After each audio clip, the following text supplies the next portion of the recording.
يا حرما أشجانا نلت عزا.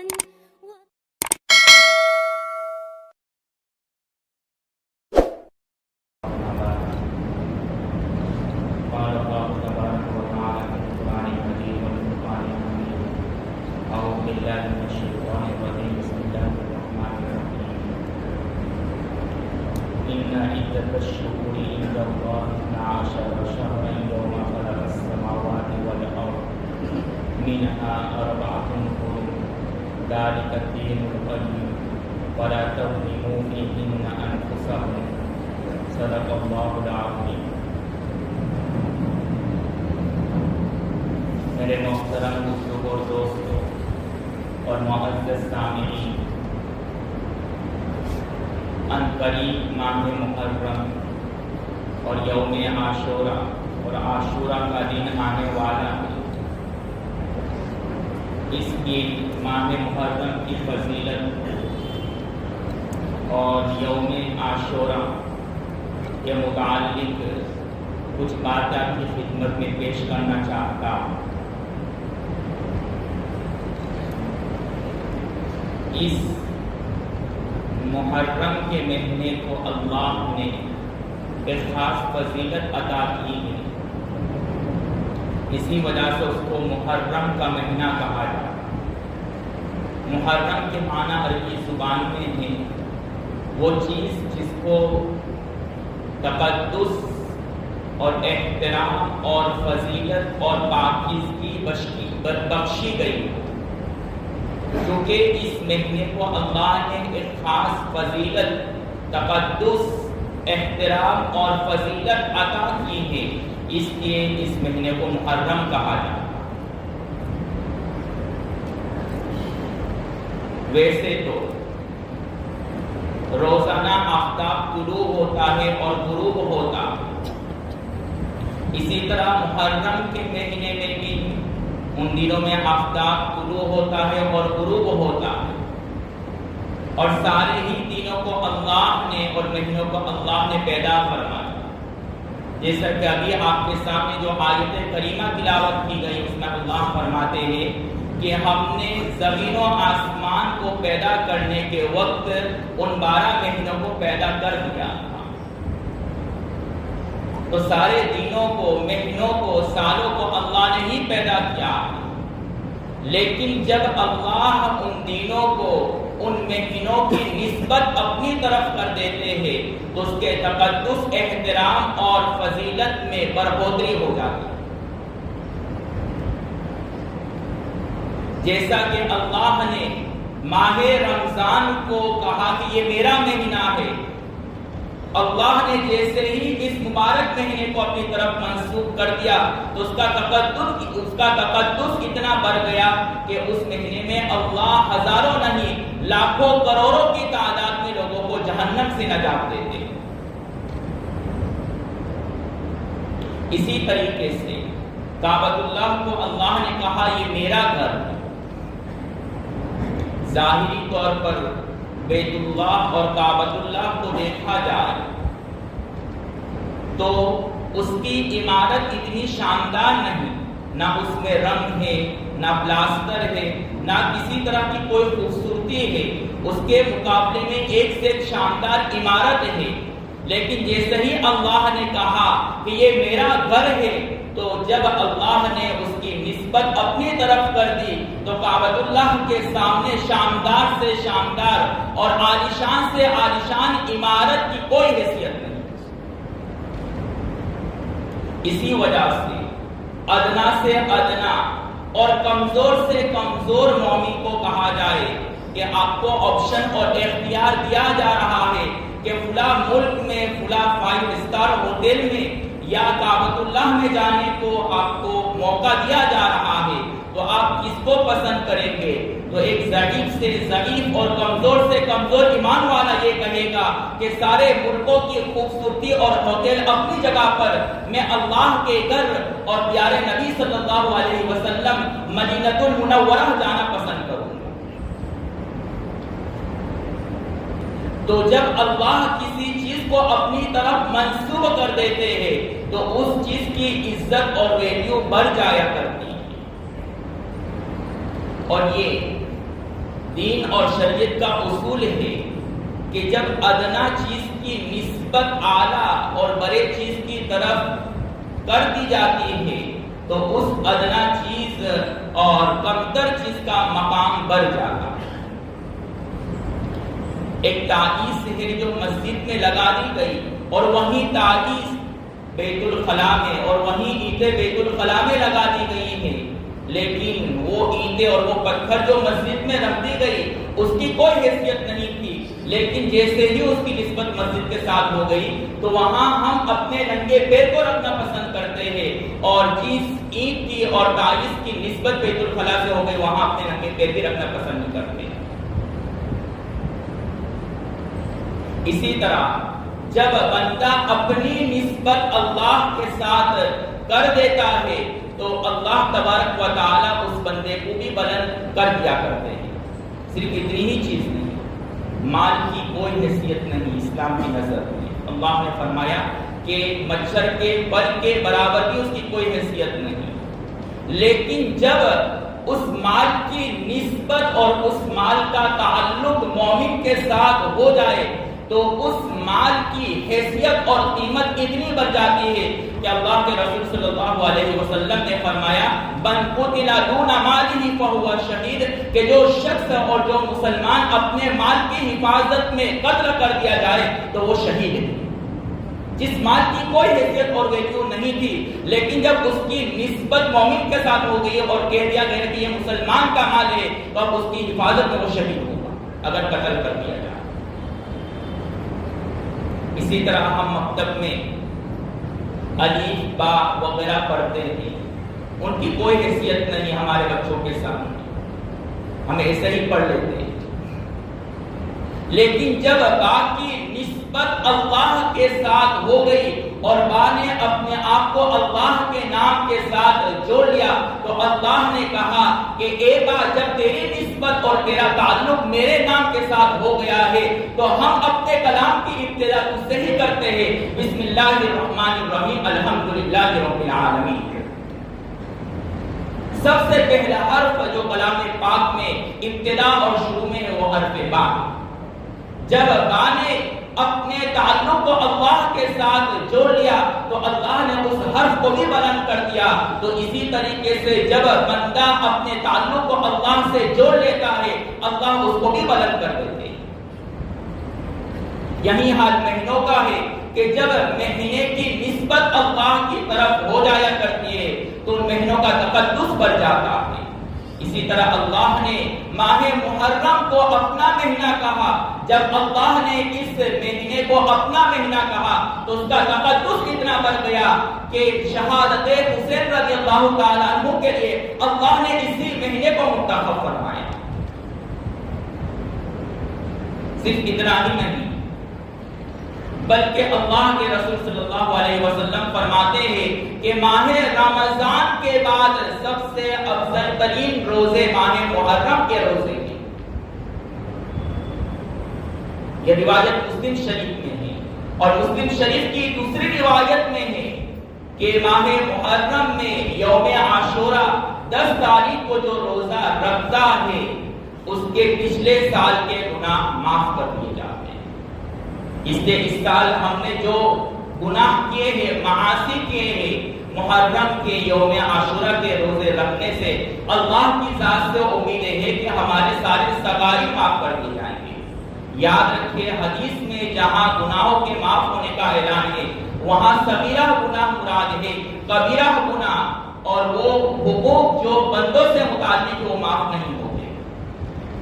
کبیرہ تو توبہ سے معاف ہوں گے اور بندوں کے حقوق ان کی معافی سے معاف ہوں گے. اس جگہ کسی کا گھر غصب کر لیا ہے، کسی کا مال آپ نے نہیں دیا ہے تو یوم عاشورہ کے روزے رکھنے سے آپ کی بخشش اور مغفرت نہیں، وہ معاف نہیں ہوگا، اس کی پکڑ تو ضرور ہوگی. ہاں الا یہ کہ بندہ معاف کرے تو الگ بات. اور اس مہینے کی فضیلت صرف اللہ کے رسول صلی اللہ علیہ وسلم کے زمانے سے نہیں، بلکہ یہ فضیلت اگلے انبیاء ابراہیم علیہ السلام کے زمانے سے چلے آ رہا، اس مہینے کا تقدس پہلے ہی سے چلے آ رہا ہے۔ یہی وجہ ہے کہ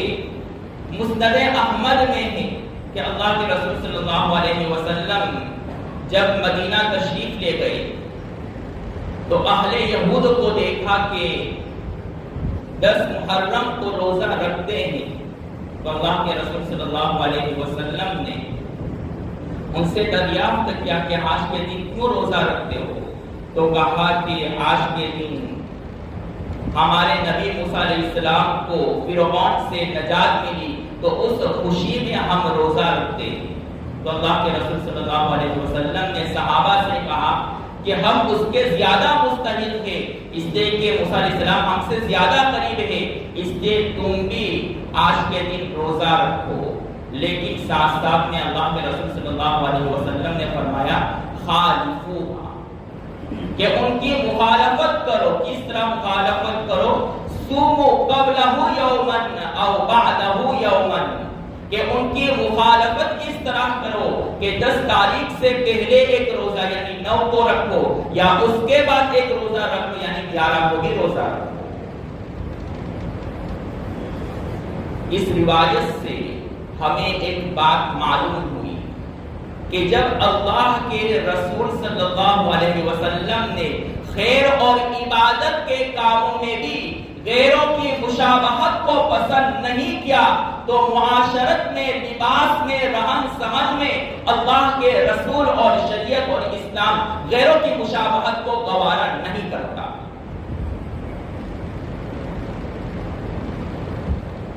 ہاں یہ الگ بات ہے کہ اگر 10 محرم سے پہلے یا اس کے بعد اگر کسی مجبوری کی وجہ سے روزہ نہیں رکھ سکا تو اب کوئی گرفت نہیں، اب کوئی گناہ نہیں۔ اس کا اگر کسی نے 10 ہی کا روزہ رکھ دیا اور بعد میں یا پہلے نہیں رکھ سکا کسی مجبوری کی وجہ سے، تو اب وہ قابل گرفت نہیں، قابل مؤاخذہ نہیں۔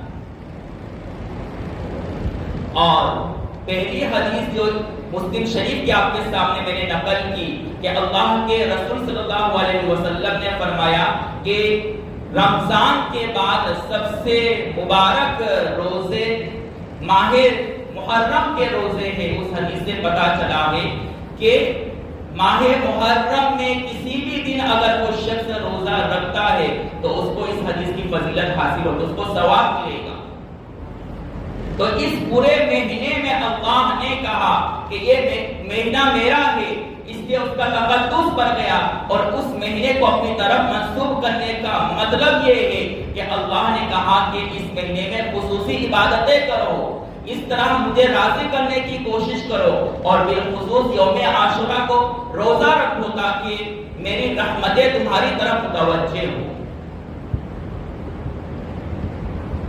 آیت کریمہ میں اللہ نے آگے فرمایا فَلَا تَظْلِمُوا فِيهِنَّ أَنفُسَكُمْ، کہ ماہ محرم میں، ان مقدس مہینوں میں آپ اپنی ذات پر ظلم مت کرو۔ اپنی ذات پر ظلم نہ کرنے کا مطلب کیا ہے؟ اس سلسلے میں مفسرین نے بہت کچھ لکھا ہے۔ ایک مطلب تو یہ بیان کیا گیا ہے کہ ان مبارک مہینوں میں اور ماہ محرم میں اپنی ذات پر ظلم نہ کرو۔ اس کا مطلب یہ ہے کہ ان دنوں میں اپنے آپ کو گناہوں سے بچاؤ، فساد اور جھگڑے سے بچاؤ۔ اس قدر افسوس کی بات ہے کہ محرم کے مہینے آتے ہی کفار مکہ اور مشرکین مکہ اگر وہ جھگڑا کرتے تو فوراً چھوڑ دیتے، اور ہم نبی کے عاشق کے دعویدار ہونے کے باوجود اپنے ذاتی معاملات اور جھگڑے کو اس مہینے کے آنے کے باوجود بھی چھوڑتے نہیں ہیں، بلکہ دوسرے کے جان لینے پر تلے ہوئے ہیں۔ پھر اللہ کی رحمت ہماری طرف کیسے متوجہ ہو سکتی ہے؟ ہم چاہتے ہیں کہ اللہ کی رحمتیں متوجہ ہو، ہمارے لیے رزق کے دروازے کھولے جائے، لیکن افسوس کی بات یہ ہے کہ نہ ہم اس مہینے کا پاس و لحاظ رکھتے ہیں، نہ اس میں عبادت کرتے ہیں، بلکہ مزید اس محترم مہینے کی بے حرمتی کر کے گناہ کرتے ہیں، جھگڑا اور فساد کرتے ہیں اور اپنوں کو معاف نہیں کرتے ہیں۔ جب ہم نے اپنوں کو معاف نہیں کیا تو ہم اللہ سے کیسے امید رکھ سکتے ہیں کہ اللہ ہمیں معاف کریں گے؟ ہم چاہتے ہیں کہ ہمارے لیے رزق کے دروازے کھولے، لیکن ہم اس مقدس مہینے میں روزے ہی نہیں رکھتے، پھر ہمارے لیے رزق کے دروازے کیسے کھولیں؟ اس اللہ کے رسول صلی اللہ علیہ وسلم نے دوسری روایت میں فرمایا ہے، اگرچہ یہ روایت سندن ضعیف ہے، لیکن آپ صلی اللہ علیہ وسلم نے فرمایا کہ جو شخص یوم عاشورہ کو اپنے گھر والوں کے لیے رزق کو وسیع کر دیتا ہے تو اللہ اس کے لیے رزق کے دروازے کو کھول دیتے ہیں۔ اس لیے اس دن بغیر کسی التزام کے اچھے کھانے اور رزق کے بارے میں وسعت کرنا چاہیے، اپنے گھر والوں کو اچھا سے اچھا کھلانا چاہیے، لیکن کوئی ضروری چیز بنا کر کے کھلانا لازم نہیں، کوئی بھی چیز آپ کھلا سکتے ہیں، اچھا سے اچھا کھلائیں۔ تو ان دنوں میں اپنے آپ کو گناہوں سے بچا کر کے رکھے اور اپنی ذات پر ظلم نہ کرے۔ اور مفسرین نے دوسرا معنی یہ بیان کیا ہے، فلا تظلموا، کہ اپنی ذات پر ظلم نہ کرو، یعنی اپنے جسم کو اس مہینے میں ایذا مت دو، اپنے جسم کو زخمی کرنے کی ضرورت نہیں ہے۔ کوئی کتنا بھی المناک حادثہ اور واقعہ پیش آ جائے، لیکن یہ جسم ہماری امانت ہے، اس جسم کو نقصان پہنچانے کی اجازت ہم نے تمہیں نہیں دی۔ یہی وجہ ہے کہ شریعت میں خود خوشی کو حرام قرار دیا گیا ہے، اس لیے کہ یہ زندگی اور جسم ہمارا نہیں ہے، اللہ کا دیا ہوا۔ اس لیے اللہ تبارک و تعالیٰ قرآن میں فرماتے ہیں فلا تظلموا، کہ ان مہینوں میں اپنی جان پر اور اپنی ذات پر ظلم نہ کرو، اپنے جسم کو ایذا مت دو، اپنے جسم کو زخمی کرنے کی ضرورت نہیں، بلکہ المناک حادثہ اور واقعہ پیش آئے وہاں صبر سے کام لینا چاہیے اور اللہ کی رحمت سے امیدوار ہونا چاہیے۔ لیکن افسوس کی بات یہ ہے کہ ہم سوچتے ہیں کہ اتنے سال گناہ کر لی یا ہم رات دن گناہ کرتے رہتے ہیں، تو اب ان مہینوں میں گناہ کو چھوڑ کر کے ہم کیا کریں؟ بلکہ کبھی کبھار اچھا کام کرنے کا ارادہ رکھتے ہیں، مثلا تسبیح پڑھ رہے ہیں اور کسی نے کہہ دیا دیکھیے بزرگ اور ولی بن گیا، تسبیح پڑھ رہا ہے، تو اب شیطان اس کے دل میں وسوسہ اور خیال ڈالتا ہے کہ اب یہ تو ریاکاری ہو گئی، عبادت نماز تسبیح سب چھوڑ دو۔ امام غزالی رحمت اللہ علیہ فرماتے ہیں ریاکاری کے خوف سے کسی نیک کام کو چھوڑ دینا یہ بھی ریاکاری ہے۔ پھر آگے فرماتے ہیں ریاکاری کے خوف سے کسی کام کو چھوڑ دینا یہ شیطان کو ڈبل اور زیادہ خوش کرتا ہے، اس لیے کہ ایک تو آپ نے ریاکاری کے خوف سے عمل کو چھوڑ دیا، اخلاص کو چھوڑا، اور دوسری چیز آپ نے اس نیک کام کو بھی چھوڑ دیا، تو آپ نے اخلاص کو بھی چھوڑا اور عمل کو بھی چھوڑا، اس طرح شیطان کو ڈبل خوشی دی۔ بلکہ فرماتے ہیں آگے کہ شان ابدیت یہ ہے کہ جب انسان کوئی بھی نیک کام کرے تو اس وقت بھی اس کی نظر اللہ کی ذات پر ہو، اور جب کسی نیک کام کو چھوڑے اس وقت بھی اس کی نظر اللہ کی ذات پر ہو۔ اخلاص اسی کا نام ہے کہ عمل کرتے وقت بھی اللہ کی ذات پر نظر ہو، اور کوئی عمل چھوڑ رہا ہے تو اس وقت بھی اس کی نظر اللہ کی ذات پر ہو۔ اور جب اس نے ریاکاری کے خوف سے اس نیک کام کو چھوڑا تو اس کی نظر غیروں پر تھی، اس لیے شیطان کو زیادہ خوشی کا موقع ملا، اور یہ خود ریاکاری۔ اس لیے ان مبارک مہینوں میں اپنے آپ کو مایوس کرنے کی ضرورت نہیں ہے کہ ہم تو رات دن گناہ کرتے رہتے ہیں، اب ہمیں نیکی کرنے کی ضرورت کیا ہے؟ چند دنوں میں نیکی کر کے، چند مہینوں میں نیکی کر کے ہمارا کیا بھلا ہوگا؟ یہ ایک شیطانی حربہ ہے جو انسان کو جہنم میں لے جانے کے لیے کافی ہے۔ ایک وہ گنہگار ہے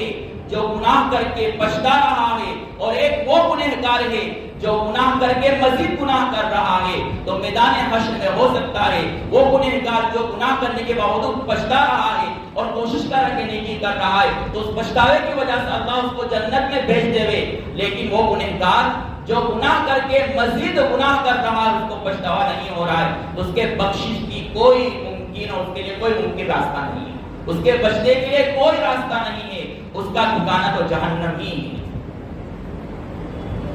اسی کو قرآن نے کہا لَهُمْ قُلُوبٌ لَا يَفْقَهُونَ بِهَا وَلَهُمْ أَعْيُنٌ لَا يُبْصِرُونَ بِهَا وَلَهُمْ آذَانٌ لَا يَسْمَعُونَ بِهَا أُولَٰئِكَ كَالْأَنْعَامِ بَلْ هُمْ أَضَلُّ، کہ یہ ایسے لوگ ہیں کہ ان کے پاس دل ہے لیکن پھر بھی سمجھنے کے لیے تیار نہیں، یہ ایسے لوگ ہیں جن کو دین کی تعلیم دی جا رہی ہے لیکن پھر بھی دین کی تعلیم کو سمجھنے کے لیے تیار نہیں ہے، وہ حق بات کو دیکھ رہے لیکن پھر بھی حق کو دیکھنے کے لیے تیار نہیں ہے، یہ وہ لوگ ہیں جو جانور سے بھی بدتر ہے، اس لیے کہ جانور کے پاس سمجھنے کے لیے عقل نہیں ہے لیکن ہم نے ان کو سمجھنے کے لیے عقل دی ہے، لیکن پھر بھی ان مبارک مہینوں میں اپنے آپ کو دین کے بارے میں اور دین کے ڈھانچے میں اور خاکے میں ڈالنے کے لیے تیار نہیں ہے تو وہ جانور سے بھی بدتر ہے۔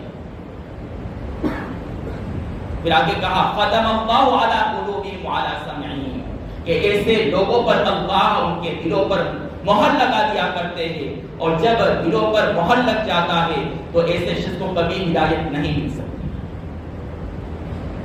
اس لیے علامہ رومی رحمۃ اللہ علیہ فرماتے ہیں عشق مولا کہ کم از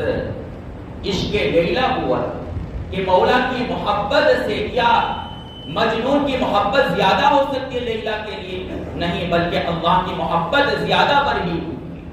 اسی وجہ سے جب لیلا مٹھائی تقسیم کر رہی تھی، مجنون آیا لائن میں لگا، جب اس کی باری آئی تو لیلا نے اس کو دھکے مار کے نکال دیا، تو لوگوں نے کہا کہ دیکھ کہ تمہاری لیلا کی محبت ہے کہ اس نے تجھے دھکے مار کے اپنے گھر سے نکال دیا۔ تو مجنون نے کہا کہ تم لوگوں کو مٹھائی ملی لیکن میرے خوش نصیبی ہے کہ مجھے لیلا کے ہاتھ لگ گئے اور میں تو کامیاب ہو گئے، مجھے تو اس کی محبت حاصل ہو گئی، مٹھائی ملے یا نہ ملے لیکن اس کے ہاتھ لگتے ہی میری زندگی واپس آ گئی۔ جب مجنون لیلا کے ہاتھ لگنے سے دیوانہ ہو سکتا ہے تو جب اللہ کی رحمتیں ان خصوصی مہینوں میں نازل ہو رہی ہے تو اللہ کے بندے اللہ کی رحمت میں دیوانہ کیوں نہیں ہو سکتے؟ ان مہینوں میں جب اللہ کی رحمتیں نازل ہو رہی ہے تو ہمیں تو اللہ کی محبت میں دیوانہ ہو جانا چاہیے، اللہ کی محبت کو حاصل کرنے کے لیے عبادت میں لگ جانا چاہیے، دعا میں لگ جانا چاہیے۔